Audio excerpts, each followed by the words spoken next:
Good morning, good evening, good afternoon. Actually, to keep this in anyway, but does anyone actually listen to podcasts of an evening? Because I suddenly thought then, surely your morning or afternoon, one or the other, you wake up and then you put it on, or you're doing it in the afternoon when you're doing your housework or something, but you don't really listen. I don't listen to podcasts at night anyway, definitely. I mean, hello everyone, it's Andy here. We have a third, it's not Matt. Matt's not with us. Hello, Jafo. How are you? Good evening, good morning, good afternoon. Apparently, that's what we're doing. I'm perfectly serviceably well. Thank you very much, Andy. How are we all today? Yeah, grand, thank you, Matt, grand. Yeah, good. Yeah, this is a GamesCast, obviously, because I'm hosting, and already within mere seconds, I've kind of cocked it up myself. So there we are. In regards to an evening podcast, the only time I tend to listen to them after work would be if I was playing a game. Like if I've got FIFA on, I'm not interested in listening to whoever's commentating. I'll put a podcast on as background noise. That's Let's show. well. Did you ever do that when I told you about where you could put Spotify on in the background? I've only ever done it on like my TV. I've never done it through the PlayStation. I kept forgetting about it. To be fair. Yeah, it is. It is a nice feature. I mean, let's be honest. That's why Mateus is not here today. He's playing FC24 because he was one of the sad ones who paid £99 for the ultimate version to play early, and to get his silly children's cards. So that's where he really is. Yeah, he even changed his settings to New Zealand to get on there like 5 hours before everybody else. It's quite incredible. So they were doing that for Forza Motorsport today as well, and they were actually promoting it on one of the Xbox channels on Twitter, Oh, right. on X, saying everyone moves to New Zealand tonight and all this stuff. You think, well, surely there's got to be a case sooner or later that they'll stop this somehow. Well, you'd think, but at the same time, it's getting people online, and that's probably all they really give a shit about, isn't it? Oh, that's true. Yeah. I mean, have you ever done that, Jafo? Have you ever been so desperate to play something that you've changed your time zone to No, hack? I've never gone that far. I mean, I am one of these. I don't want to call myself a weirdo, but sort of one of these. I've done it already, but yeah, I'm one of these people who's done like midnight release, gone straight home and just played a game back in when that was a thing, in like the mid 2000s. But yeah, certainly wouldn't want to force myself into changing my location to get a game early. I think that just just go to bed, wake up, and play it, and that's you know what I mean. It's not going to change anything. But people do what they do, and as long as they're happy, that's the most important thing, isn't it? So, how people find happiness in the strangest things. What happened to the midnight release? Because like there was a time when football kits, books, games, CDs, like everything used to have a midnight release, and that feels like it's kind of fallen by the wayside. Other than the odd film every now and again, and even that isn't quite anywhere near as regular as it used to be. Yeah, I mean, there's that famous one. Well, famous one with about 10 people, where me and Goldie came out of watching a Harry Potter film, and that was about 10 to midnight, and the first showing of Die Another Day was 7 minutes past, just so that you could have 007 on your Cineworld ticket. And watching that god awful film anyway was a bad idea, but let alone watching it at midnight after you've just watched something else, to then see him CGI surfing on waves and. Yeah, that wasn't a good idea. But no, I don't think I ever went to one. I mean, I slept inside Molyneux overnight to queue up for tickets for cup games and stuff, but I never went to a midnight launch or anything. We did that the once. It was the playoff final, and people had been camping out for days, if I remember correctly. They'd been camping around the concourse of the stadium. So I don't know how, but we kind of figured out that it was going to be this day was going to be the day that actually have the tickets available. So we just went at like 4 a.m. and then got right near the front of the queue. So when they opened it was like, oh yeah, been here for days, mate, been here for days. But we'd literally been there about 6 hours. Yeah, I think I can't remember. I know that one was. We were there because obviously we had season tickets, and you could buy 4 per season ticket holder, couldn't you, for that game? Yeah. Because we only had a certain amount at the time. And I remember we were one of my mates, Gary, who's 40th, it is soon, part of the club. before me, hasten to add. But he went to. We sent him to go to Asda to go and get us supplies. So he went over and bought us like one of them big cans of Facts, that evil black lager stuff. Yeah. Um, Yeah. so a couple of them and some chicken, and to keep us going throughout the night, and that worked really well. That is better than the Southampton one where we queued overnight for the Southampton third round in the FA Cup. I think Goldie got an ear infection. Everyone had a pretty poor time, and then we lost anyway. So, moral of the story: midnight launches are shit. So, thank God they're probably gone for security reasons, really, are they? And people can't behave themselves anymore. Oh, Very true. Although, if there'd been a midnight launch for the PS5, I could have been tempted, but no. Yes, today's GameCast. What is it? What do we say? Occasional spin-off? Are we calling ourselves a channel now? Well, it all goes through the same feed, so spin off probably is the right word. I don't know. Basically, I don't want to do a podcast this week, so I've handed the reins to someone else. And he's sitting there in his Iron Kenough Barbie hoodie, which I haven't got, and it was my idea in the first place, and he's got his first. You talked me into it. I wasn't going to get it because it was too expensive, and then when you said you were getting it, I thought, well, I've got to get it then, haven't I? So Yeah, but he had the caveat of everyone can look this hoodie up, or people who've seen the excellent film will know what it is. Who is going to wear it outside more than the other? Yeah, that is true. That is true. I'm not wearing this outside. You look like a big Care Bear, to be fair. Yeah, that is the look it's giving, isn't it? So if you had that with shorts, that'd be the look. Obviously, I've got them with Teenage Mutant Ninja Turtle shorts. Is what I've got them with. Deviant behaviour. Did you ever watch Barbie, Jaffa?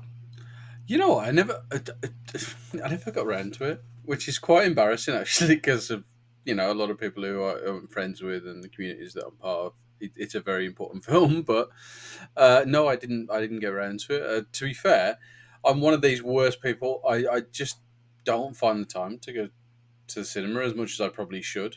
Even Oppenheimer, I missed out on. But I just I'm one of these. Unless I've got a reason to go over there, or I'm going with somebody, I find it a struggle. I think most people can probably,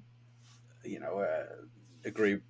Going to the cinema on your own can be a bit of a pain in the backside sometimes. So it's one of those. It's like, unless you're going for with a date, or you're going with a partner, or you go with some friends, it's something you don't really do. In my case, and with most people who are a little bit anxious about that sort of thing, don't really do. Yeah, it's the mental hurdle you get over. Oh, yeah. But once you get over it, like I can't. I mean, I went to watch Haunting in Venice last week, but that was the two of us, and that was the first film I'd gone to watch with anyone for about 6 months. You probably Jackass last year, were you, Andy? Yeah, probably. So it is a mental hurdle, but it is available on to watch at home now.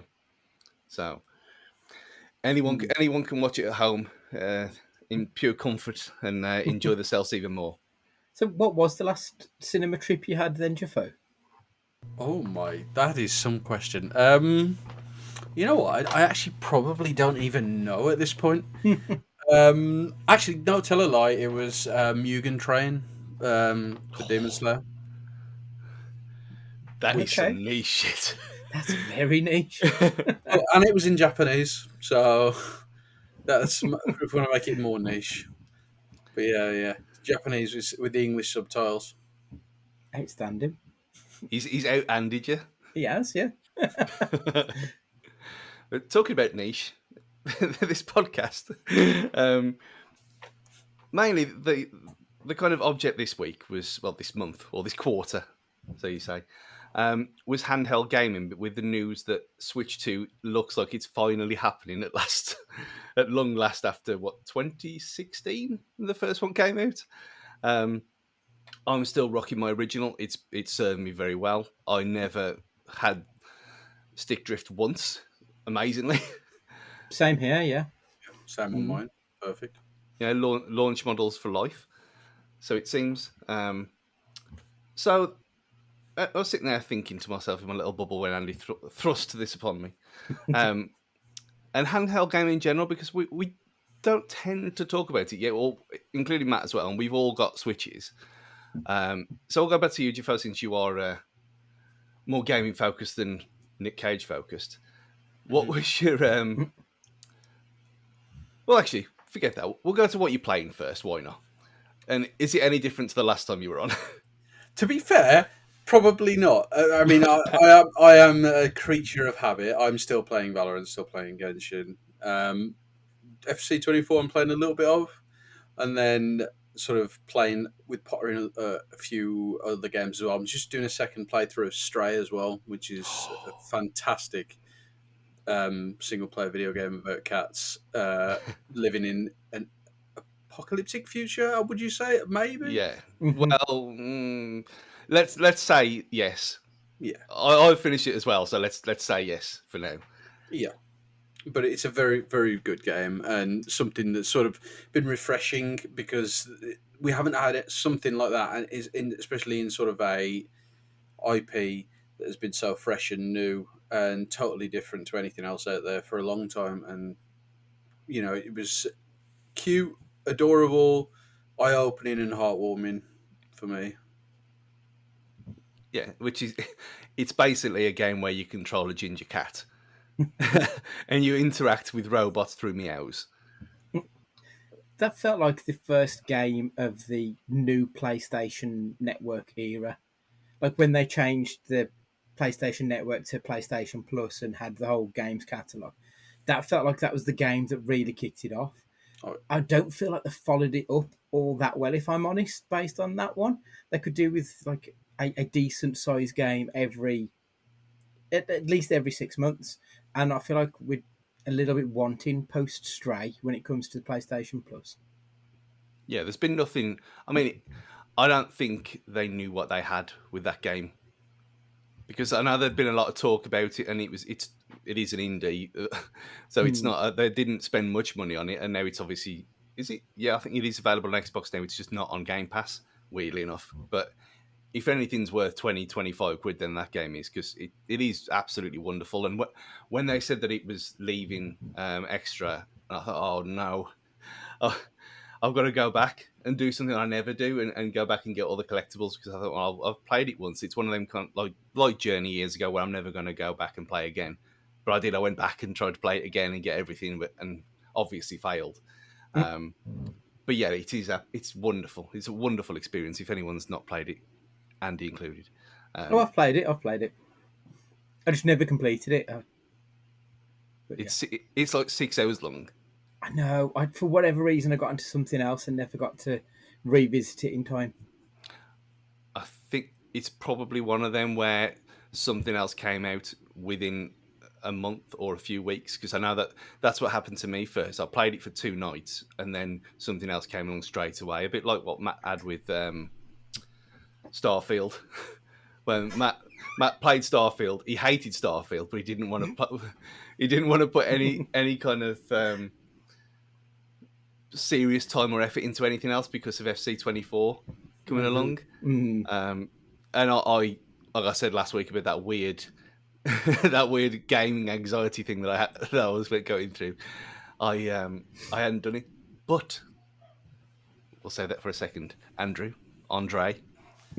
what is? Have you played anything different since the last time? I'm very much. Well, I wasn't on the last time, was I? No. No. So it's probably been a year since the last time I was on a GamesCast, but I think I'm still doing the same. I'm just on God of War Ragnarok now rather than one of the earlier ones. So yeah, last November, I remember it was Mother Half's birthday. I started playing the whole series. So it'd have been November last year when I started playing the first game, and now I'm on the most recent game, which was released 12 months ago now, God of War Ragnarok. There was a change in how the games were played between got like the original ones to when they started coming out on the PlayStation 4. So when you've got God of War 2018, it very much changed to, was it Resi 5 Mm. style? They moved to that style of gameplay. and they really sort of aged up the way they tell the story and what it's actually about, adding a lot more depth to it. So the last game is very much that Kratos is now a father, and it is about him preparing his son for the world. And at the end of that, he talks about Atreus, the son, Loki. He finds out that Ragnarok is going to happen, and he will be there when his father dies. So this game now, God of War Ragnarok, there's a lot of living with the consequences of your actions, and a lot of death has happened in it. I mean, one of the main characters died in it as I was playing it earlier, and I was absolutely heartbroken. I've been on a journey of 100+ hours with these characters, and for one of them to no longer be part of our army was devastating. It's such a great game. I've really, really loved this series, and it's just got better and better as it's gone along. Outstanding. Did you play Ascension, or did you miss Ascension? I started it, but because that's the one where they brought in the 2-player co-op stuff for the first time, and for whatever reason, the game mechanics and stuff slightly changed between like the original run of games and that one. It was only a slight tweak, but I could never quite get to grasps with it. So I just thought, fuck it. I know I don't need to play it because it's set before the others. So in theory, everything that happens here is irrelevant because it has no bearing on the rest of the game. Yeah. So I never bothered completing it, and then I just moved straight on to 2018 and now Ragnarok. Yeah. I mean, you have got the 2 PSP games to play if you really, really wanted to, which are very much in the vein of the originals, as a very kind of hack and slash kind of thing, and they do look quite bad now. But the one of them's supposed to be like one of the best games. Yeah, it is. Yeah. And again, they are portable games. Yeah, very true. Linking Very it true. all back. It's almost like it's planned, but kids, it's not. It's really not planned at all. So going portable. I mean, I said last week that I hadn't played much. I did play to get me back in the groove. There was only one thing for it: Super Mario World, of course. And what better way to kind of get your juices flowing again? Absolutely. Best game ever made. Simple. So, Andrew, what was your first handheld that you ever had, and the games for it? Oh, see, It is the Nintendo Game Boy. is that actually yours? This is my cousin's because mine broke, and then my cousin, like we both had them at roughly the same time because we're pretty much the same age. But he eventually gave his, I think he gave it to my mom because my mom loves Tetris, and then I don't know if she knows I've even got this, to be perfectly honest, but it's somehow wound its way to live with me. So yeah, this is a 30+ year old machine that is still working even now. And yeah, first game I would have had, obviously Tetris, obviously Super Mario Land, wasn't it? Was the Game Boy version. And that would have been played to death, that game was. I absolutely loved it. And of course, with the original, because there's no backlight on the screen, you'd be like huddled up the corner. Everyone else in the family is trying to relax because it's 8, 9 o'clock at night. So you'd be huddled up in the corner underneath a lamp trying to get the right angle so you could actually see the pixels on the screen. Because if you get it slightly wrong, you won't see anything. I mean, it's kind of a bad design in retrospect, but it's also a classic. Yeah, it was cheap as well. I think that's what you look at. I never had one of them. It was my brother's. So mine came later, which we'll come to in a bit, obviously. But that was I remember playing on it, and then obviously it was that and Mario, and there was, I think it was Zelda later on, but I can't remember much. But it was definitely Tetris. I mean, I've still got the Tetris cartridge somewhere. It might be in the drawer. It doesn't work anymore, but I'm never throwing it away. The amount of literal years at this point that was played on that thing. Yeah. All-time classic. And the batteries lasted. You didn't have the Game Gear nonsense. Yes, I mean I've got a Game Gear in one of the boxes behind me, and like the batteries last for 5 minutes, and then I have to just plug it in. So you might as well just leave it plugged in 24/7 because they're just shocking. I remember that there was a kid at school, bought Scott Bell. Hey, that's come to mind from year 6. He bought his Game Gear in with the TV aerial thing that came with it, and it literally lasted 5 minutes. on batteries. Yeah. And then in the end, we were all crowding around it just because we had portable TVs in 1995, watching daytime TV on a Game Gear on a chair plugged into the wall. You think this is not what Toy Day was supposed to be? Not at all. So where did you go after Game Boy? That would have been the Game Gear. Would have been the follow up machine. Because I was always very much Nintendo first, and then when Sega came along, I think I had the Mega Drive 2, and then had the Game Gear following that. But I think Nintendo's always had my heart when it comes to these things, more so than especially than Sega. Even with like a nostalgic bent towards it, Sega just doesn't have that same warm and fuzzy feelings that Nintendo does. But yeah, it would have been the Game Gear, would have been the second one. I remember playing Captain Caveman for some reason. Ooh. I don't know why that has just come back to me. Captain Caveman and Flintstones game. I must have had a thing about like the prehistoric characters for some reason. But yeah, those are the ones I remember. And obviously Sonic. He's very much, you can't have Sega without Sonic, can you? Let's be honest. So there's a bit of a theme here that cavemen, bearded warriors with no hair. It's the look in the mirror. I know that you're slightly younger than us, Jafel, but did you have one of them beefy originals? I did, yeah, yeah, and I think as both of you mentioned already, Tetris was the original game. I mean, if anyone have watched the Tetris film and in all its glory, one of the greatest films of the last sort of 18 months, um, and I just thought it was fantastically well done. The fact that they got that license to be packaged with the original Game Boy was a masterstroke. It was a genius move because simplicity when it comes to gaming is key. And we were at a time in history and a time in the world where it was on the precipice of becoming this mainstream thing, and Tetris will stand there as one of the colossals of gaming history, as one of those that built the foundations for the games that came, the Pokemons of this world, and what eventually became these triple mega mega triple A titles. I can get my words out. Like such as God of War and that you mentioned it earlier. Without games and without console handheld consoles like the Game Boy, we wouldn't be where we are today. And that is the cornerstone of the whole history of gaming. And Nintendo, I just say thank you for that. Yeah, that other than that ridiculous car chase in that Tetris film, it's really, really good and strangely true to life apparently as well. I was just seeing what platform it's on. I think it was on Apple at one point. Yeah, it is. Yeah. It's on Apple TV Plus. Um, when I said earlier that I didn't have a Game Boy, I had a Game Boy Color. Now Okay, yeah.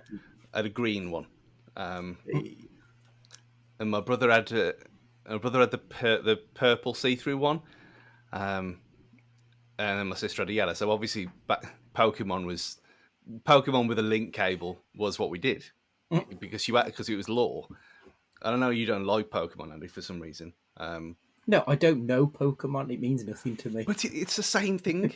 It is the same thing. There's no reason why you can't not know Pokemon. It came out the same year.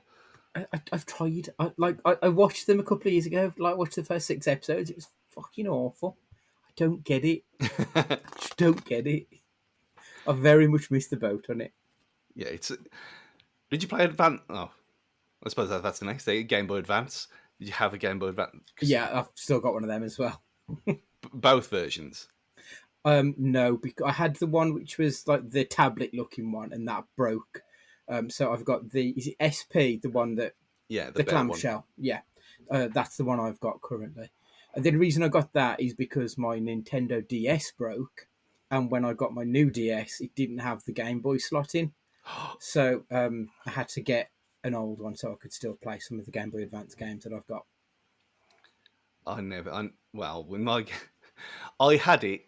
I had the SP. When I've talked about it before, obviously, Jafel, you wouldn't have heard it. But my Game Boy Advance, the original, the long one, I took it into school and had my graphics teacher modify it for me to put a backlight in there. So we bought a kit off early dark web, I suppose it was, back in 99 2000, and I asked him about it, and I said, look, because it was soldering and stuff, and I went, look, if I give you permission, and I get my mom to give you permission to do this to my machine, can you do it? And he was like proper obsessed with all this stuff. Like, yeah, he was one of them where it was OCD before it was a thing. Like, he'd have rulers like lined up perfectly on his desk. If you touched his desk and it shook, he'd go fucking spare. So he'd have to line them up again. So he was the perfect man, and he had a suit that it was almost like it was drawn onto him. So even his tie was like perfectly symmetrical. So he'd sit there almost like, if he'd killed people, I wouldn't be surprised. And he would have got away with it as well because he was so meticulous. But he did it, and it was like one of them things where, oh, it needs to be vacuum sealed because we don't get any dust in there because you can't get it out again. And he did it, and it was brilliant. But again, like Andy's, it just died eventually. I thought it was down to what we'd done to it, but apparently it was pretty shoddy in the first place. So when I got the clamshell one, I had V Rally and X versus Sever, then an FPS on a Game Boy Advance. Yeah, I completely forgot about that. Jesus. Did you watch the film? No, I didn't know there was a film. Look who's in the film. This is another reason why we should have video, just to see his reaction when he looks this up. So I don't know if the film came first or the game came first, because I never had the sequel, but I went to see it for this reason alone, because I love this game and no one I knew played it. Hang on, which game am I looking for? Sorry. X versus Sever. X versus E. Is that what it's called? Yeah. Right. Okay. ECKS. That'll be why I can't find it. Misspelling it. X versus Sever. Ballistic, starring Antonio Banderas, Lucy Liu. Yes. Tony Flags himself. It's a 3.7 out of 10. My God. Ray Park's in it. Of course, Ray Park's in it. Wow. Yeah, we should add this to a potential future episode. Yeah, I haven't seen it since. Well, I've seen it once ever, and it was on like that thing one of them terrible U-Bowl films, and it was on. It's on a par with that, but with actual stuff. I mean, think how big they were at the time as well when that came out. Yeah. I mean, 2001, Lucy Liu was hot shit, off the back of like Charlie's Angels and stuff. And then she did this film with Antonio Banderas, directed by Which Chaos Sananada. Never heard of them. What a name. He's going to hate us when he finds out about I know. we subjected him to again. I'm just waiting to see if this person's got a film with Nick Cage in for some reason. I love the fact that Which Chaos Sonata, his nickname is Chaos. Just that he's down as Chaos. That's the nickname you want, isn't it, to be fair? That would probably describe that film in a nutshell as well. Someone was asking on Twitter earlier about why can't we just have more films like Die Hard that are just a cop who smokes and almost gets killed all the time. And this is why, because we can't have films that are just a bit shit anymore. Yeah, we've gone past that world, haven't we? Like, everything's got to be the best thing ever now. Sadly, that's the case. But I think the only thing that I can think that's even been remotely like that was not a film, but it was a TV series called Happy, and that was incredible. Yeah, about a cop who was looking for a girl who'd been abducted, and basically the girl had sort of willed her imaginary friend into real life. And it was like a unicorn, and the unicorn was chasing this cop around who's basically like these top cops that are like Die Hard and stuff, and basically smoking, drinking in bars, beating people up, all while this big blue unicorn's floating around him. Fantastic TV if you haven't watched it. It's brilliant, isn't it? It's based on a book by Grant Morrison. I love Grant Morrison. So, like, the comic book's phenomenal. and they did their comic book justice on the TV show. They did a really good job. It was on Netflix for ages. I don't know if it's still on there, Stu. Be right up your alley though if it is. Yeah, just the premise alone. Patton Oswalt does the voice of Oh, the there you go. unicorn. That's all you Yeah, need to say. yeah, Happy. Let's have a look. yeah. It was on there for so long, but I don't know if it still is. And it's set at Christmas, so it's very much prime Stu Hall TV. Happy. Patton Oswalt. Yes, it's there. It's actually in my list already. Oh, is it? There you go. Uh, Christmas viewing for you, mate. unlist it and put it back on again. There we are. That's it. They haven't announced any Netflix Christmas films, have they yet? Not yet, no. Oh, they better not be Once, starving us. once Halloween's out of the way, we'll get like the Princess Murderer 3 or whatever it is. I was actually thinking of. Well, it's not. It's Moldova, the country, the fake country that this. You need to, if you want to start somewhere, Jafo, on films, watch the Netflix cinematic Christmas universe. There's about 12 of them at this point. Yeah. It's like the Avengers in that they're all tangentially linked. And also like the Avengers, it's a bit shit, but, watchable at the same time. I just love the fact that they've actually called something Moldova. And it's sort of, they've gone to the effort of taking a real country and adding a letter. But they all speak perfect like Queen's English as well, and nothing makes any sense at all. Yeah, it's absurd. But what's also absurd is I never had a DS. Never had a DS, but No. how? Because for a period of time, that was the biggest thing in the world. Never had a DS or a 3DS. I know there's games on there that I've completely missed out of, and now it's not too late, but it's getting pretty close to that, and how much they've gone up as well. It's like, well, there's only a limited amount of time. So when you said that you had to buy another one, was you on the old brain train and stuff like that then? Yeah, so I was fairly early adopter to the DS Lite. So I never had the original one, which was quite chunky and The grey one. Yeah, never had that one. But when the DS Lite came out, and it was much more slimlined and worked perfectly. That one did. I had the black one of those was the one I had, and again, it got to the point. I think I was just run it into the ground, and it completely fucked up. I tried to fix it myself, so I even got like a soldering iron and stuff to do it. So I was like soldering there, trying to put the stuff together, and somehow managed to drop the wand and fucking caught it in my hand, didn't I? Like an absolute fucking idiot. I mean, in retrospect, it's either that or drop it on the floor and burn into like my mom's wooden floor. So, like, what are you going to do, I suppose? But yeah, so I had to try and fix it. It didn't happen. And then I got a 3DS. I got one of the special edition ones that came out with Mario Land 3D, and it was ice white. And like it was fine, but the 3D aspect of it was never enough to really make it worthwhile. It was a bit. It was just a gimmick, really. And then about a year ago, I bought a 3DS XL. Yes, But with a nub. but it isn't actually 3D. So I've got the 2D version of the 3D XL. So I think it might be called the 2D XL. But you can play 3D games on it. They're just not in 3D.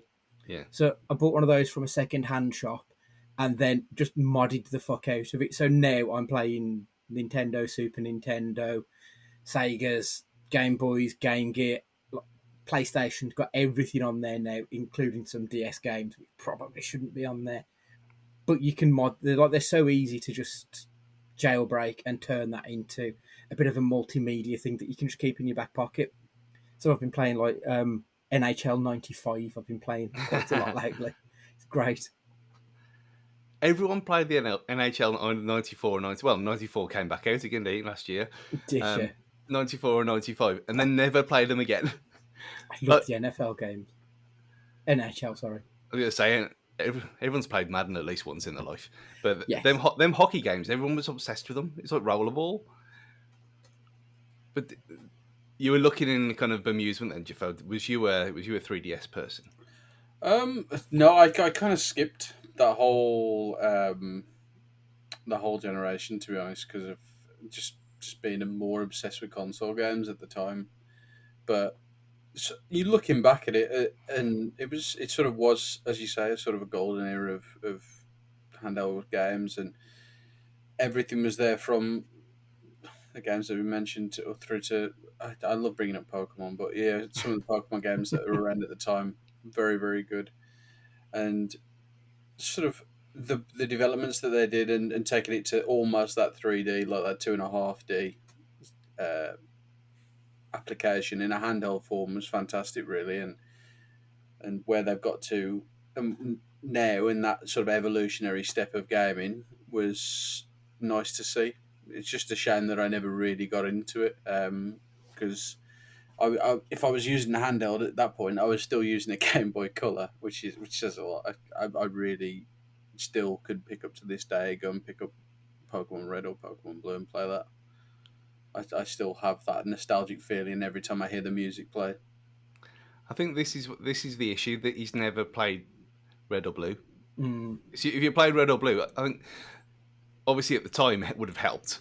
But if you had Red or Blue, or then it would have been someone at school in your case to go and trade with. That was the whole point. Um, Mm. so one of you had red, one of you had blue, unless you were like super rich, and then you had both, and you traded with yourself. But I don't even. Could you do that then? I can't remember. Um, but yeah, I think that is what Jafar said. There were so many innovations in them two machines that I do kind of regret it now, and maybe one that I know when you said when you were after. Is that what you did then? When you said you were going to buy a emulation machine last year, and then you just bought one of them and did Yeah, it to that? yeah. Turn that into the emulation machine, and because it's the XL, it's a decent size screen as well. Yeah, yeah. That might be a plan actually. I mean, CX and places like that. If it's as easy as that, then that could be one for the future. But I Just didn't have. yeah, took me about Yeah, an evening to do it. Like you can do it easy enough. There's so much resources on the internet for it. You'll be fine. yeah. Well, if it's that easy to do, and it doesn't knacker it up, then you might as well if you can get it for a decent price. I mean, the Mm. reason I didn't have one was because, again, like we mentioned earlier, we got to all change Olympus. I had a PSP, and that thing was a step above again. Then Mm. you're going from Professor Layton and all that them kind of things to then what PS2 quality graphics in a handheld, and it got to the stage where because Goldie had one as well, and when he gets he's getting a Steam Deck. He's Oh getting God, a Steam Deck, so he can finally come on this podcast. Um, excellent. but yeah, we used to because he got one as well, and we used to play Pro Evo 5 in the Emerald Club Mm. before games. So we'd get there 11 in the morning, points on the table, and then you'd have a game of Pro Evo before the early game came on. It's glorious times, and we can put the image in, Andy, because you've done it as well. It was a long time ago, and it was on the Switch. I was going to say I remember us playing. Was it? Yes, I've got that picture myself still as well, Stu. There it is. I think we were playing Mario Kart, if I remember rightly. Yeah, Mario Kart. Yeah, yeah, I have got it somewhere in my That's a fantastic folders. picture. Mm. Yeah, because that was before we went to Burton. Oh, right, okay. It was Burton or Derby, Warwick, because that was the reason you were there. Yeah. We went to Burton to drink, but we were playing Derby, and that's when we went Yes, on yes, that's right. on that coach that they sent the school bus instead of an actual coach. Like we were just chopped off at the knees, weren't we? It was awful. That was just no room whatsoever. So it was it was as ridiculous as it sounds because it was one of them. It was for kids, so you had the two adult seats on the one side, and then you had three on the other, like on a plane. But Mm. because we're so like 6 foot tickling, and not exactly small people, you were sitting across 1.5 chairs, but then you were like being penetrated by the edge. So it was thankfully it was only to Burton and it was no further, but still it wasn't really an enjoyable day. Yeah, it was Absolutely. unpleasant, wasn't it? No Adam Copelands were involved in that statement. None whatsoever for the HR department. So obviously the main thing, and probably I've got a Vita as well, my trusted Vita here, always within reach, but it's a Switch, and the Switch is the best thing that I've ever owned. even having a PS5, having a Series S, every other PlayStation console, but the Switch. Talk to me, Jafo. So when I pitched this to you, and I said this is what we're talking about, and I thought, well, I know that you play mainly on PC, Yeah. and I said, do you want to do the whole idea this week is handhelds? And he said, I've got a Switch. Yeah. And you said it with such ferocity and enthusiasm in just a message. Yeah. Yeah. This like as you say, the Switch is one of the most amazing things at the moment, and to play games that we can on a handheld device is incredible. That being said, I play Pokemon and Animal Crossing on that thing, so which wouldn't have looked out of place in the early 2000s or even the late 90s in some cases. But no, fantastic, really, and to have something that is so well robust. As you said, you didn't get stick drift on yours. I've certainly got it on mine, and Andy not on his. And to be able to play games, it's such a high graphics quality, and with the Switch 2 coming soonish, hopefully, and everything with that, to be able to take that into sort of that next gen of ultra high HD graphics as well is going to be incredible, because we only dreamed of this when we were kids, really, and to be able to bring sort of what we love and the characters that we love into almost real life in a handheld device is quite magical. And to go back and play some of the older games or remastered through a Switch, and to play some of these games that are sort of reimaginings and sort of rebirths of games, such as Sword and Shield were the two of the ones that I played when I first got into it massively. Sort of reignited a lot of that nostalgic feeling, and I think that's the key word that with a lot of the handheld gaming with me is nostalgia. It sort of reignited that feeling of being a child and getting that first sort of gaming experience, because it just brings all those feelings back, and it's quite heartwarming and happy for me. And to have moments like that when you get into I'm early 30s, but even older than that, to get moments like that still is quite wonderful and refreshing in such a cold and dark world. You're right, but like Nintendo, nobody does nostalgia like Nintendo.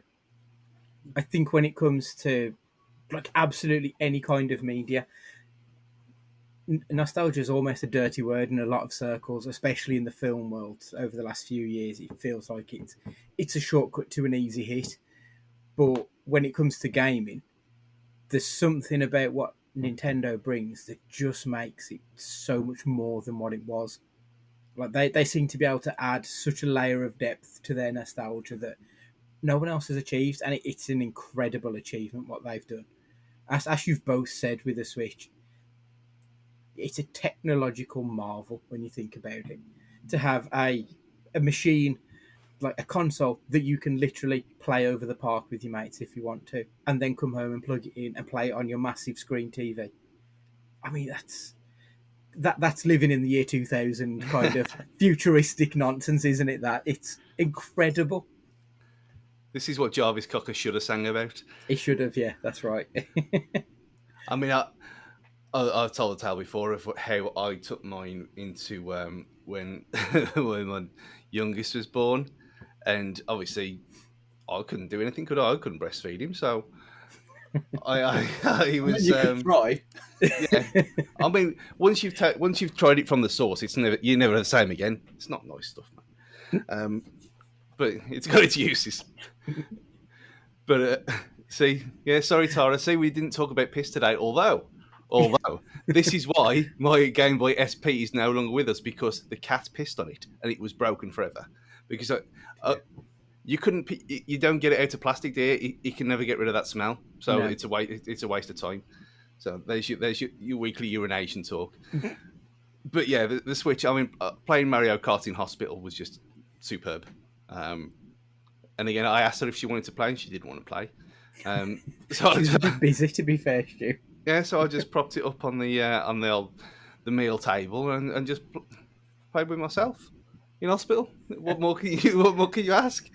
Um, but there is a thing now called the Cracked Nitro deck, from this new company called Cracked, and it's basically it's almost like a Steam Deck like controller that you can put your Switch into, and it's got rumble and it's got Hall effect sticks as well, so they're magnetic rather than Cracked is KR. It's not spelt completely. It's just Yeah. they just put Nitro deck in. CRKD. Yeah, I've Yeah, got the images up now. Mhm. yeah.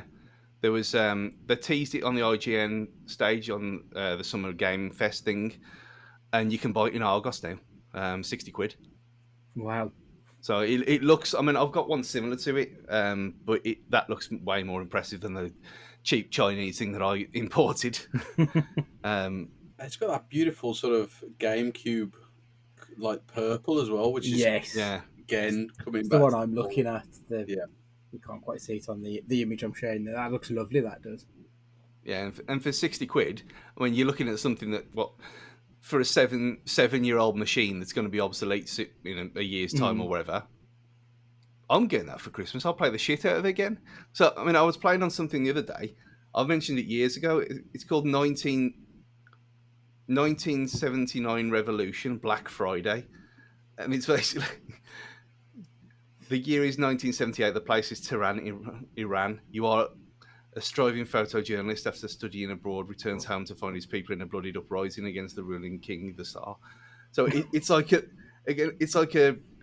when I talked about that Holocaust game that I played for an hour and a half. That's not really a game; it's more of an educational experience. That's what this game's like. But you're like taking photos of things, and it's almost like journalism. It doesn't look very good, and it's on PS4 and everything else as well. But I thought, oh well, it's just something on Switch. It was like £5 or something like that, and it's about 4 hours long. But again, perfect. Sit there in the dark one of the nights. Couldn't be asked to get up, even though literally everything's within your fingertips, and you think, well, I don't want to play Mario. I want to play something else, and I'll play a game about Tehran in the 1970s. But you can, and you can play it in your hands, and it's amazing. So I know Goldie's branching out to get his Steam Deck. Do I need a Steam Deck? No. Other than for Football Manager, I don't do PC. It's the price is the only thing that puts me off a Steam Deck. They're Yeah. so prohibitively expensive that you just can't justify it. They're absolutely bonkers. I suppose if you don't have a PC, then I sort of get it. But yeah, they look great. But I know what, and just end up playing Papers, Please or something on there. Like I wouldn't get the full sort of worth out of getting a Steam Deck if I'm just playing this old-fashioned game on there. But Papers, Please is a belter of a game, Yeah, in fairness. what a game. Yeah. What a game. Classic. And just to bring it back around to the Switch again, with the new Switch coming out, Genshin Impact will finally be on the Switch. We after all this time, it will be coming. So for all you weebs and well degenerates in this world, you can finally enjoy Genshin Impact in public. And not on your phone, which would be nice. You know what? When it happens, that's when I'll give it a chance, because that's the kind of thing. It's perfect for handheld, but I ain't playing on my phone. No, Although saying that, having a phone as utterly ridiculous as this Fold 3, I have got. There was a guy who sold it on eBay. There's a little adapter that you can get to put your controller into, that Xbox sells just normally. Obviously, the screen is much bigger, so you have to modify it slightly, and it works perfect. So you're sitting there playing little games like that, and games that are not exactly twitchy through cloud streaming, and it's perfect and it works brilliantly. But Genshin Impact's not on there, so I can't do it. I'm just But looking at this Genshin Impact. Like I've heard of it, but I've got a bit. I've never really paid much attention to it. It looks like a sexy version of those games that Matt likes. yeah, but it's not. It's not like it's not punishing though. Oh, You don't. okay, You don't want right. to throw yourself off a building after playing like 10 minutes, like it would. No. It is basically the gaming embodiment of a gacha game with just unholy amounts of RNG and just wanting to keep going and keep going. It's very addictive, and they put so much like money into developing these stories and having some of these most amazing voice actors in. So basically, to have a little Genshin tangent for a second, so with 4.0 coming out, they brought in voice actors from such animes as Attack on Titan. So you've got Levi, Okay. Aaron, not Aaron, Irwin's voice actor in there, and people from games like mentioned earlier, Resident Evil, Mm. and other games like that. And these are most amazing voice actors have been brought in to try and push it up again, and and it has this sort of cult following, and I think sort of have it coming to the Switch finally is going to be massive for it because you'll see so many people out and about playing it and being able to actually play it in a proper way because on the phone you've kind of got the janky on screen controls Yeah. Yeah, to use it to use Joy Cons and being able to play the game properly will be amazing because it just opens it up to a whole different audience and to open it up to a whole different way of playing the game as well. So it sort of hopefully will give it sort of another rebirth and open it up to say more Hmm. people. And Stu, you will eventually play it, hopefully. So yeah. is Hopefully, not this get addicted. an MMORPG? So like, there's no real end to the game. It just keeps going on in this world with other people. Is this the kind of thing we're looking at here? Not really. Not quite. It is an MMO in a way that you can play multiplayer, but you can play it completely on your own. Basically, the only sort of um, customization you get is you can name your character at the start. And Right. that's about it. So you get a choice basically between a male and a female character, brother or sister, and basically you go around completing stories and in these wonderful little areas that are based off all this weird and wonderful European history and Japanese history and stuff. Loosely, I will say, and you can basically save up sort of an in-game currency to like wish, as they call it, for characters. And if you get you can get these like 4 or 5 star characters and basically use them and get artifacts for, and that's the RNG part of it. So Okay. you can get all these wonderful characters, but until you get these special pieces to put on them, they're not really usable. And that's how they get people to keep playing and playing and playing, and a lot of it, a lot behind daily challenges and stuff. So And Interesting. it's almost like a kind of cross between that like Matt stuff and Final Fantasy Hmm. 15 maybe, and that kind of thing as well. And it's free as well, so it's always a bonus. Yeah, free, yeah, freemium, free to start. free to start. Yeah. But although saying that, there is the other handheld, the unreleased handheld that as of now that is sold out in Japan already, and that is the PlayStation Portal. And I know that you said no way straight away, Andy, because you'll have no need for it. Hmm. But the more I think about it, and I know I shouldn't do it, and I know what's going to happen, it'll sit there gathering dust. It looks so cool, though. It does look cool. I'll give you that. But Shu, you have your cave, your dungeon, where you can go and play on your own. You don't need it because there's never going to be a time where you're not going to have access to your PlayStation. But look at it, though. Stu, you sound worse than me. Like, no, Yeah, but it can't be done. I'm not talking about trainings like we established last week. And have you bought any Yeah, more fair this week? point. I have been eyeing up a pair of these these Adidas Spider-Man 2s. They look really nice, to Yes, be I fair. know. But Yeah, I saw that on Push Square, and I thought, mm, it's crossing the divide though into the Adidas world. And I it know is you've gone that's the issue. superstars in the past. Mm. Um, they know, see, joined at the hip too much here.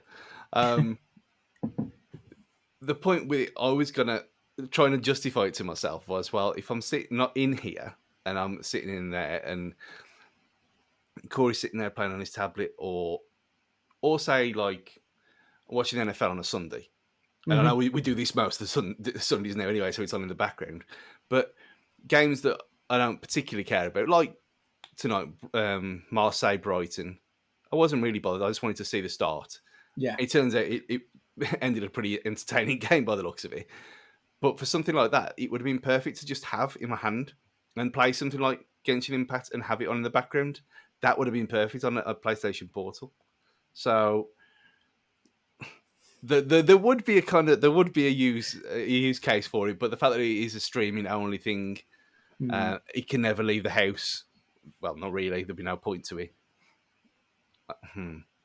I've got it's not sold out here yet. This time, but what there isn't time for is October and seasonal games.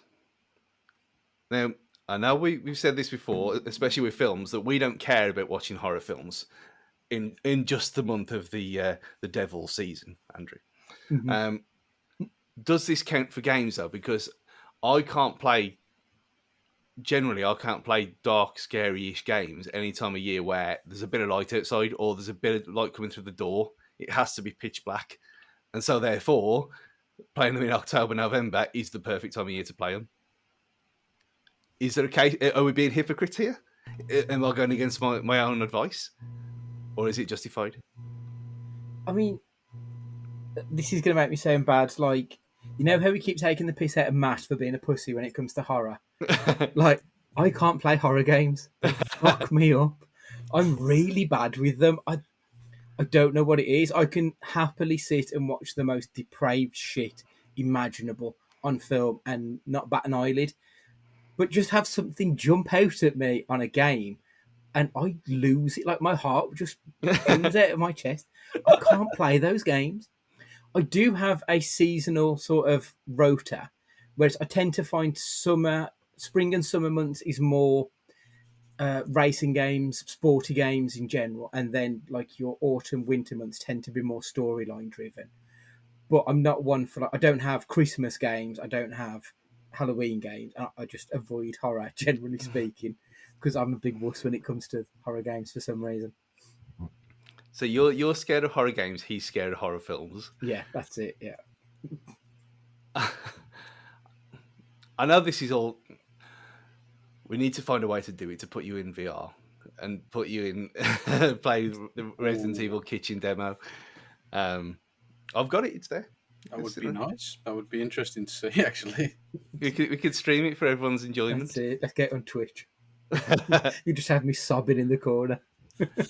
I mean, Christmas games, like we said before, there's only really Miles Morales, and there's a few, like Fat Princess had a few, and I did used to play SSX Tricky around Christmas because it's snow based, Yeah, makes sense. and Smuggler's Run. But apart from that, I can't really think of any. What about you, Jafo? Have you got seasonal gaming disorder? I had a very good conversation with my American lady friend about this sort of game because I know she is very much into FNAF and looking forward to that film coming out. And through that enjoyment and that appreciation for FNAF, I've got into looking forward to it. So yeah, I thought about it. So you've got Five Nights at Freddy's. You've got GTFO is a fantastic game. If you really, really want to get yourself messed up with a bunch of other people.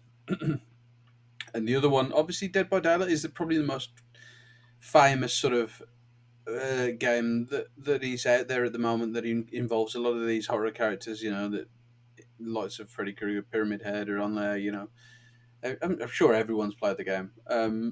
And Nicolas Cage. And Nicholas, yeah. There you go, full circle. That is. It is one of those, when you get to this time of year, you want to play those sort of games a bit more, and it's certainly I find myself wanting to play, as I mentioned, GTFO a lot more because it's a fantastic game, and if people really want to have that sort of horror experience where it is completely horrible as a game with three other people, I would definitely suggest people go into it. I'm not going to say what it's about. I'm not going to say anything about the game because I will not spoil your horror and potential heart attacks.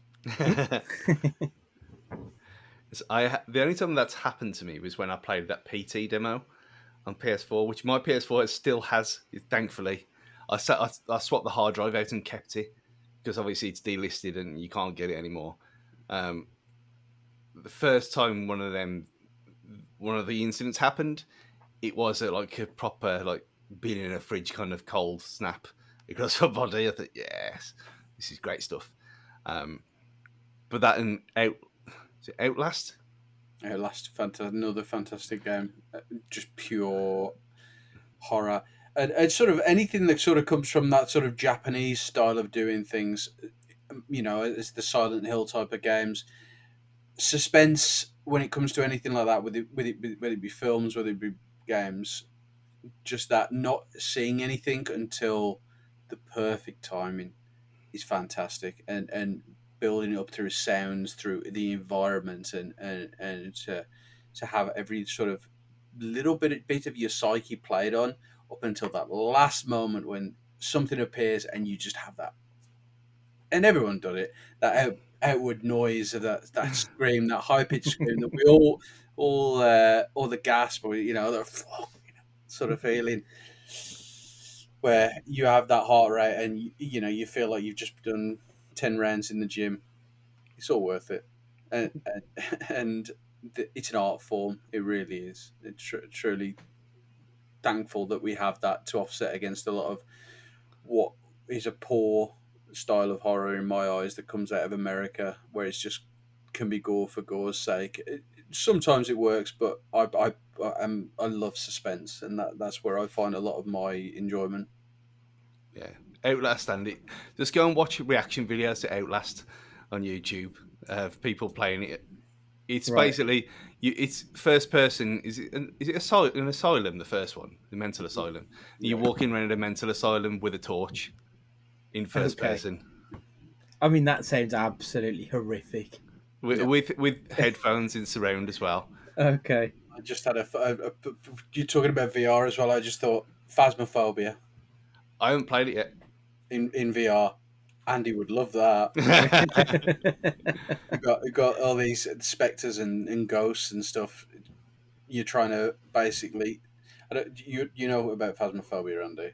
No, I know nothing. Okay, so basically, Phasmophobia is it's four people, and you basically go into it. There is a ghost or another kind of spectral being inside a house or a school and you basically you have to use all the tools that are available to you to figure out what kind of ghost it is, and to get as much detail and figure out what it is and leave and report it. But if you use the wrong tool and you piss the ghost off or you annoy them or whatever kind of spectral being it is, if you annoy them, they can attack you and kill you. And when you're in VR, basically the way that they kill you is the hands come across the eyes and just rip you into the basically the dead world, and it all Oh goes my grainy god. and wonderful, yeah, and it's a horrible screen that comes with it as well. So I can imagine. That sounds absolutely terrifying. and sure, there's a full remake of the whole game on Roblox if you wish to try it. Of course there is. Roblox finally coming to PS4 and PS5 soon as well. After all these years, other than children, never known anyone play. It's one of these things. But you know what you should play? You should play the medium. It's not really that horror based. It's Okay. it's on the PlayStation Plus Extra tier. Right. It's kind of split in between two worlds, so it's more like Resident Evil kind of It's not first person, though, it's third person. So it's more like an adventure thing where it's rendering them both worlds, like the dead world and the real world at the same time. I remember seeing the video for this. Yes, It's really yeah. good. Yeah, it got panned. I really liked it when I played it on Xbox last year or the Mm. year before. When it because I thought, oh, it's Xbox exclusive. It was one of these, and then like Stray went the other way, and it's available on everything. But yeah, I really enjoyed the medium. It was really fun, and it's not that bad either as a kind of scary cat horror game kind of thing is Mm. normally with you. I think you'd be able to do Okay. I've added it to my library, so we'll see. it. But there you are. Listen to our final section. What else are you adding to your library or your wish list in the next few months that isn't Spider-Man 2? I mean, that's pretty much the only game I'm looking at the moment. So my plans up until probably after Christmas, I've got maybe one chapter left of God of War Ragnarok. I then need to 100% it, so that's going to be probably the rest of October. And then November, December, the plans are to redo Spidey 1, Spidey Miles Morales, just to get ready for Spider Man 2. That's pretty much all I'm concentrating on at the moment because I think it looks absolutely incredible. Love the fact that they've expanded the world beyond Manhattan as well. I mean, I remember saying on a previous GamesCast about I just love walking the streets on Spider Man because it's the closest thing I've ever seen to the real world. It actually looks like New York when you walk down the streets, and you can tell where you are in the real world on the game because it is so closely mapped to it. It is absolutely incredible. And now we're getting to go over into Brooklyn and Queens. Like, I'm so excited. But yeah, I know you said anything but Spidey 2, but that is all I've got my eyes on at the moment is Spider Man 2. Are you going over to Brooklyn and Queens when you go to New York next time? I mean, I did Brooklyn this year. I want to go back again. I haven't done Queens yet, and I would quite like to. I mean, I did Queens because I got on the wrong side of the subway, so I ended up in Queens when I should have been downtown. But I mean, that's the only time I've really done Queens. But I would quite like to go and have a proper look. But I'll definitely do Brooklyn again. That's like the coolest place in the world. Loved Brooklyn. I mean, that's not Brooklyn Beckham from the Beckham documentary, which is actually I've watched 2 of the 4, and it's actually really good, and it's a proper nostalgia hit. But I'm not talking about that, Nice. not today. But yeah, I'm tapped out of it now. I know I'm not going to get to it before Christmas, so there's no point. Mm. Because, well, even if I did, we've got, as we talked about earlier, the Netflix Christmas universe to cater for, and all the other Hallmark stuff and all the lifestyle nonsense and all that. We can't not watch it; it has to be done. So there's no time. So I think I'll probably attack that in probably January time. But again, like you said, like the fast travel between the two characters, how it just swoops in compared to what we had in GTA 5 10 years ago now. How even that's come across, and you think, yeah, this is going to be pure 10 out of 10 stuff. And I think I might finally play Alan Wake. After I never, because I didn't have an Xbox, I've never had an Xbox other than the Series S. My brother had it, loved Alan Wake. He's like, oh yeah, all these Remedy games, play them. So I never played any Remedy game whatsoever, not Control, not Quantum Break, all this stuff. It's all there. So I thought, well, it's about the time. And then that nonsense happened. But now I'll easing myself back in. I've got the Dark Pictures games to do, the Quarry to finish, and then Alan Wake. So again, from 15 years ago, but that was one. Do you feel other than Genshin and the other one, that Valorant that no one even knows about? It's fine. So yeah, actually, yeah, there are actually games coming out soon that I'm interested in and do want to play. One of my facets of my gaming history is I've always liked games like hospital, hospital simulator where you build like Tycoon roller coaster and stuff like that. Mm. And in recent years, I found myself getting back into that through City Skyline. Oh yeah, And too. Yeah. Yeah. Skyline comes out at the end of this month, so I will be playing that. Spending way too much time designing cities and trying to make a magical communist, utopia. Because why wouldn't I? So I spend my time is designing cities and coming up with these wonderful worlds and wonderful ways of doing things. And the other one I'm going to try is a game that came out this year, bit of an indie game called Have a Nice Death. It's on Steam, very good game. Bit of a hack and slash rollback, very very very well received, and fantastic sort of art style, very cartoony. Um, Similar to some of the other ones that have came out in recent years, sort of Dead Cells, Cult of the Lamb, that sort of thing. Oh yeah, So people are interested in that. That came out, I think, came out in March or May this year. Very, very good game. it's on Switch. Why not? Why not give it a try? Oh, perfect. I definitely recommend it from what I've seen. Got a fantastic um, review quality. Should I say? I don't know. It was very positively received, shall we say? Yeah, 9 out of 10 on Steam, 8 out of 10 on IGN. Oh, Have a excellent. nice death. Give it a try. That's what. It's annoying because you can't do it on the Nintendo app so bad that you can't wish this stuff like natively on there. Can you just screen grab it and write it down for later? That's a good one. The City Skylines that you just mentioned. Hmm. For whatever reason, I'd keep starting it and then I wouldn't go more than an hour or so into it and I'd lose interest. I really liked Planet Coaster. I thought that was absolutely fantastic fun, and I like that SimCity theme park, those kind of games.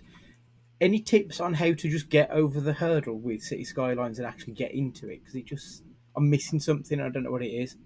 I always think what I've thought when I've done it was I've always gone in with a theme, and I take that from quite a few YouTubers who've done quite well with this game and streamed to quite a few people. Is that if you want to do something, go in with a theme. And I'm lucky I played on PC, so I use mods and stuff. Hmm. But if you're going to do it, say make a British city. Do something so stupid as put like a Tesco or an Asda in there, Right. or Okay. Pets at Home or something like that. Other supermarkets and pet stores are available, but but yeah, go in with a theme, or if you want to make sort of reimagine the Bronx or Hmm. somewhere in America, go in with the theme and do that, because I think that's a good way of doing it and getting yourself into it. Into the game. I find I can just build anything and just go with it, but I find that when I watch videos, I like this. So redevelop cities and make them better. So Hmm. take Wolverhampton for example, remake Yeah. Wolverhampton and make Impossible. Can't make Wolverhampton any better. No, perfect. But yeah. yeah. Well, what a wonderful thing to say. What a wonderful city we have that we can't make it any better. Once you know perfection, then You can't go back. That's it. no. I mean, that game is perfect for a PlayStation port, because I have actually I've done it on I did it using cloud gaming on Xbox, but I did it to my tablet and played it easy. Just had the tablet on the table and played it with a controller. And I was just sitting there Mm. when something else was on the telly, or it might have been. It was. I know what it was. It was when I played New Super Lucky's Tale as well. It was. It was on New Year's Eve last year. um, when they were watching all the stuff in the build up to Graham Norton and everything, and I was really not bothered. But obviously, New Year's Eve is for knobheads, so it just is. It's just a fact. So I obviously didn't go out, and the young, to be fair. Um, so I just stayed at home, didn't really drink either. So I was playing it on my tablet, and it streamed perfectly. And because it's so slow and it's not twitchy, and you don't need any response time really, Mm. that kind of thing is perfect for it. And like 2 Point Hospital and all that stuff. So again, PlayStation Portal has another use case. To be fair, I've got City Skylines on my Switch, which I think would be the right place to use it, Hmm. generally speaking. Oh, definitely. Mm. It's sort of having these sort of games and being able to play them, it's fun. And um, these games are just throwbacks to our early days. And we were lucky we got games like um, Roller Coaster Tycoon, and these were very early games in our gaming lives, Mm.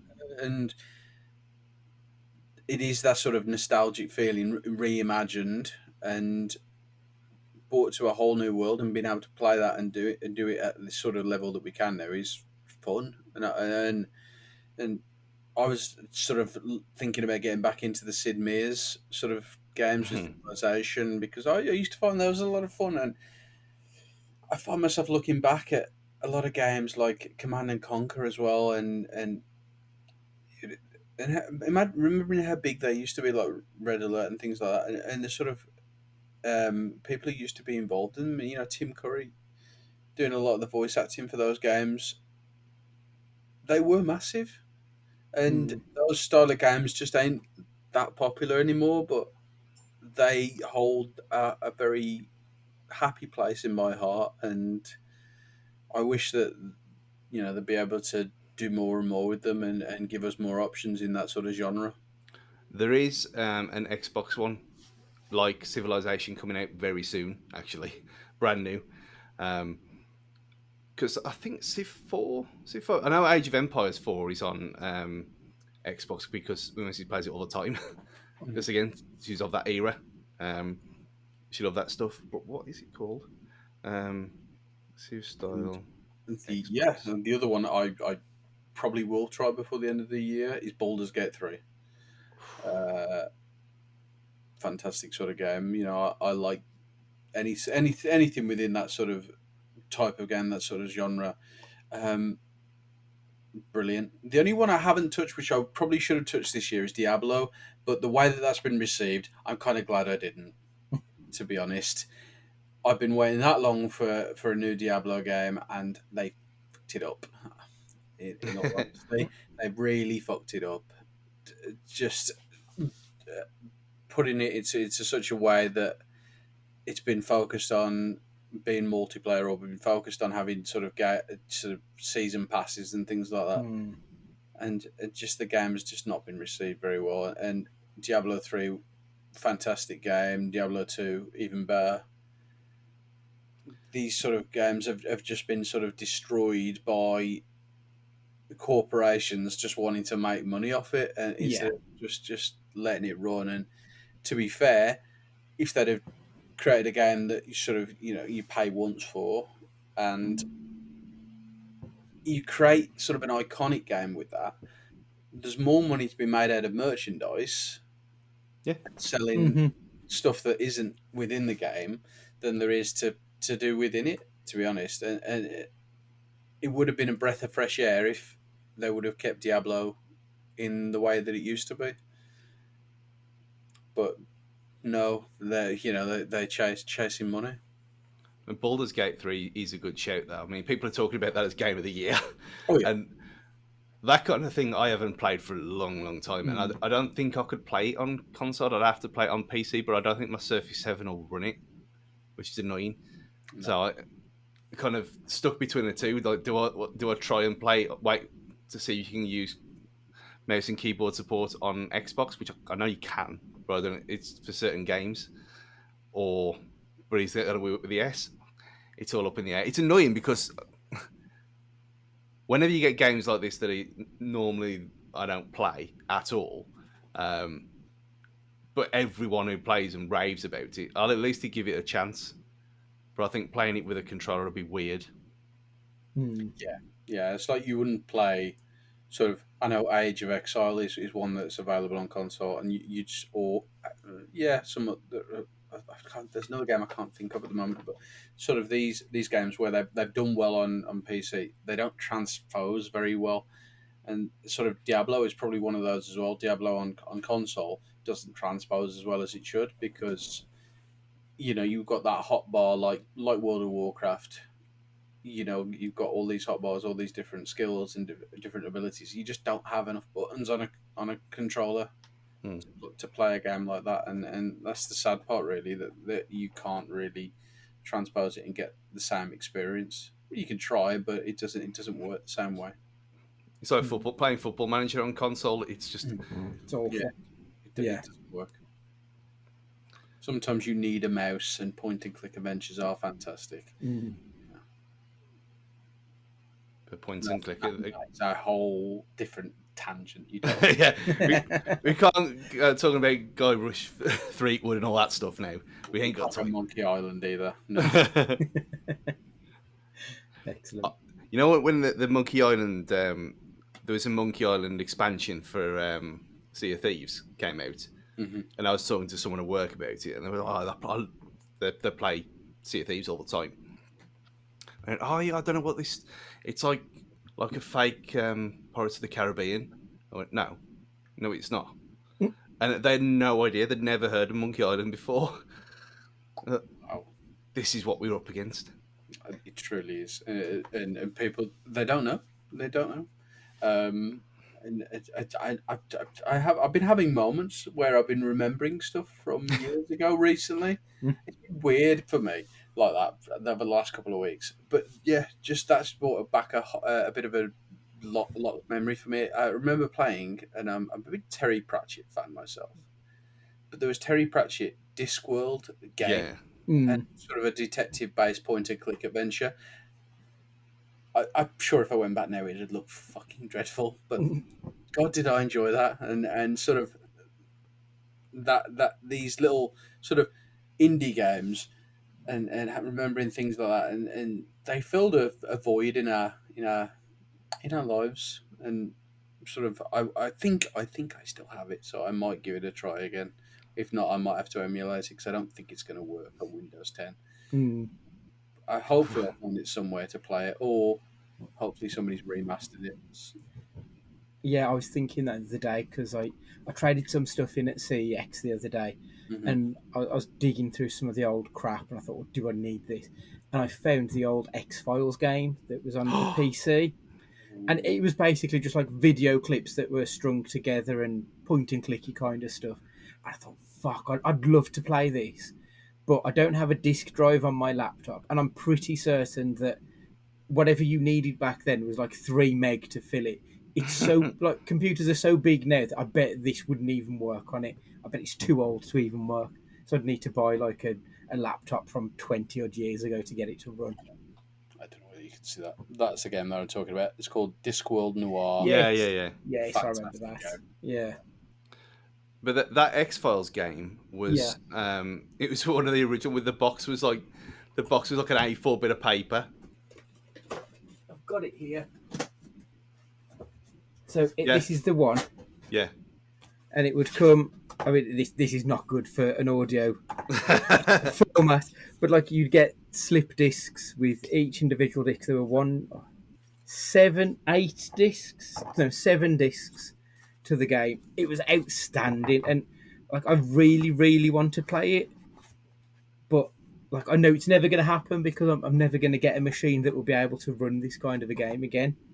But yeah, some proper Yeah. nostalgia there. It needs emulating. That's what good old is it Good Old Games?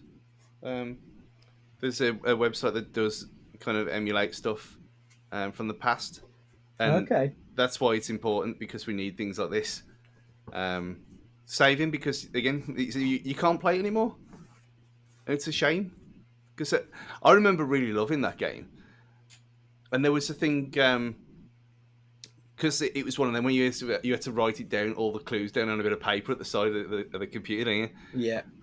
And there was one, and I misheard, and I put because they were saying the name of someone you had to speak to, and I wrote down Armitage Shanks, and so I was looking, and it sounded like that, but I misheard it, and I wrote it down. God. So I was looking for this Armitage Shanks, and then I suddenly realised, that's a toilet.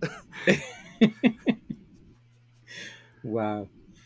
It's got 94% on Google Games. This has. I really want to play. I might just have to find someone who's played it on YouTube and watch them go through the game. Oh yeah, there's proper walkthroughs of it. Because I was trying to explain it to the Ute, and they just didn't believe me. So that was the only way to do it. But it's not the same. It's not the same watching. It's not. But talking of watching, before we end this glorious 40-minute supposed extravaganza yet again. Amazingly, by the time this, we won't, because it'll be after when this releases. Me and Matthew, not Andre, there are going to a film premiere next week, or this week as you hear this, and the dress code is smart casual. What does this even mean? Because it's at the Arena Theatre in Wolverhampton. It's not going to be Gucci, is it? So, and I'm not going to wear yellow shoes because it's just asking for trouble. But I'm thinking, are Sky Sports pundit trainers acceptable? I think you're probably going to need shoes, Stu, or at least like a pair of Jordans. I think that's where I'd probably go is Jordans or a decent pair of high tops or something. Yeah, a clean pair of trainers you'll be okay with, I think. Jeans, I imagine jeans will probably be okay, and maybe a shirt or jumper. Yeah. Yeah, not like smart casual to me is not suit. That's casual, and like it might still be short season, but you can't wear shorts to a premiere. I don't think so. No, even a premiere of this type. I was thinking, there's a nice little Castor polo shirt. It's got buttons and it's got a collar. Then I'm thinking, will it work? But I have got some Rascal shirts, and they are shirts, and it is smart casual. So, I mean, you're gonna have to put them in the group so we can see it first. We give you the thumbs up on it. Do this. I'll do a fashion show before the event. Yeah, that's it. But we'll I'm pretty sure. I'm more than 90% sure that we'll record the next episode after that glorious event happens. So we'll fill you in on the details then. But what is next week, Andy? So the plan is, because it's that time of the year, a 2-part horror series, 21st Century Horror. I need to write it up. So it could change between now and then, but the plan is 21st Century Horror. Yeah, unless we want to do X versus 7 ballistic before then. But we are getting you in the mood for the dark times. That's been fun. I think we achieved the objective, and we talked about handheld gaming for a little bit. Yeah. Welcome again, Jiffo. You enjoyed yourself? You seem quite content. Always. I'm always happy to spend time with you guys. You know that. Oh, of course. We love you too. So until next time, it's goodbye from me and goodbye from Jiffo. Goodbye. Catch you around. And Andrew. Take it easy. Stay safe. And be excellent to each other. Always. Goodbye.